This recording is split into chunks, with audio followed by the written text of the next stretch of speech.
Great to have you with us. Good to be here. Thank you for joining us. Tell us what's going on with alternative energy. What brings you here, first of all?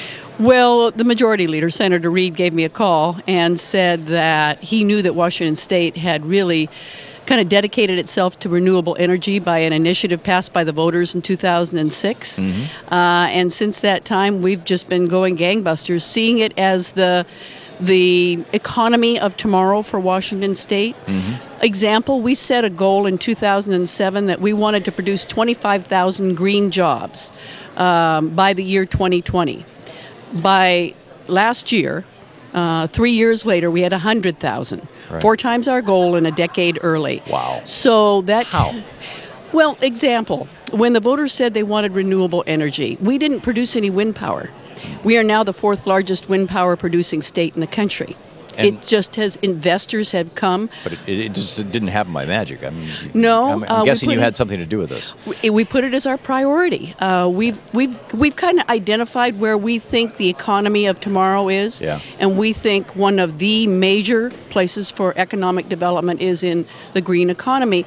Not only in my state, because it is a very environmentally conscientious state, but when you're the leading exporter in the country for the state of its size, the most dependent on trade, you see the globe and you see what's going on, and we can't cede leadership in this area like we have been. We've got to recapture the leadership role, and so our state believes, along with Oregon and California and British Columbia, that in partnering we can do that.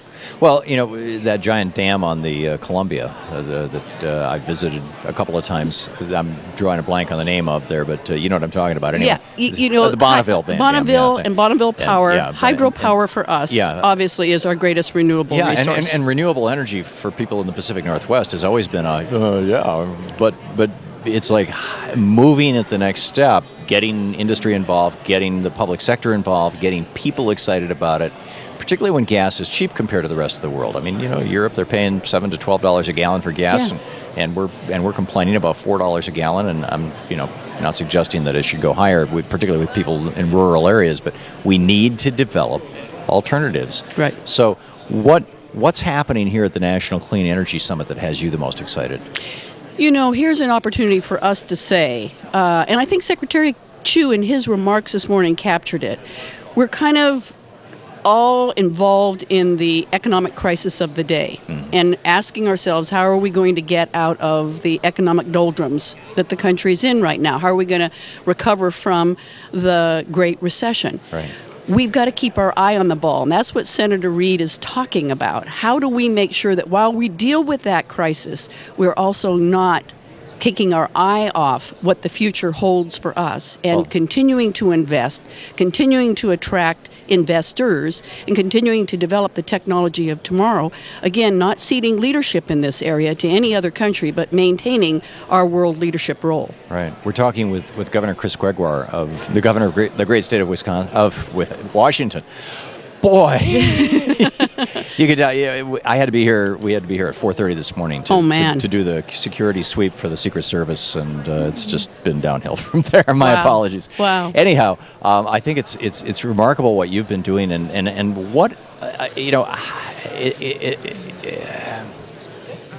To not be too political, but it seems like the message from the people who control the House of Representatives, shall we say, is.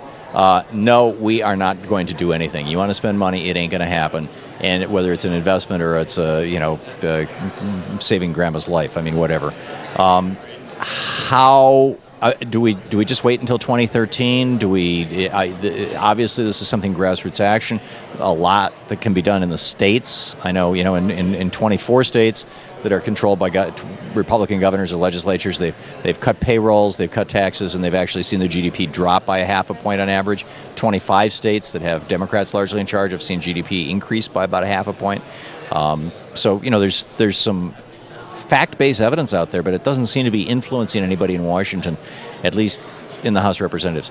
Where do we go with this? How do we wake people up? What do we do? Well, let me give you one example. We're dedicated to a program in our state, largely led by a private sector company called McKinstry, that says we'll go in and we'll retrofit your school, your building, your business, and you pay us back with the savings that you get over the first few years. No money up front. No money up front. Wow. That's the kind of creativity and innovation that if Congress would step up to it, to include the Republican-dominated House of Representatives, we could continue to lead across the globe. But to sit there and do nothing and say because we're in an economic crisis means we take a time out and do nothing means that what I saw when I went to Copenhagen means that we are going to fall further and further behind and make it impossible for us to catch up. And when it comes to our national security, to jobs of tomorrow, this really is where we have to keep investing. R&D is critical. States can't do it. It's a federal government leadership role. So to say that we're going to leave a legacy to our children of nothing is, in my opinion, the exact wrong thing for America. We need to continue to have the federal government exercise leaderships, be smart about it, do the investment of we'll retrofit, you pay us back with your savings, and ultimately you keep the savings because you've paid us back. Those are the kind of smart things we can be doing. Right, and we must be doing. We absolutely absolutely must be doing. And from grassroots action through political action through electing good people. Absolutely. We just have about 20 seconds left before the break. Just a final thought about this conference or what people should be doing, Governor? I hope through Senator Reid in this conference that we're going to wake up America to keep your eye on the ball. Yes, we got an economic crisis on our hands, but if we want to have a tomorrow for our children, to be safe and secure, to have jobs, then we invest in a clean energy future for America. Very quickly, is Senator Reid leading this because this is a particular passion of his or because he's the leader of the Senate? No, this is his passion. He and I have talked about it, and marvelous. it's his personal passion. That is marvelous. So, Governor Gregoire, thank you so much for being with us. It's very nice to meet you finally. You've been on our radio show back when I was on KPOJ and others many, many times. Great to see you in person. Great to see you. Keep Thank up you. the great work. Thanks so much. Will do.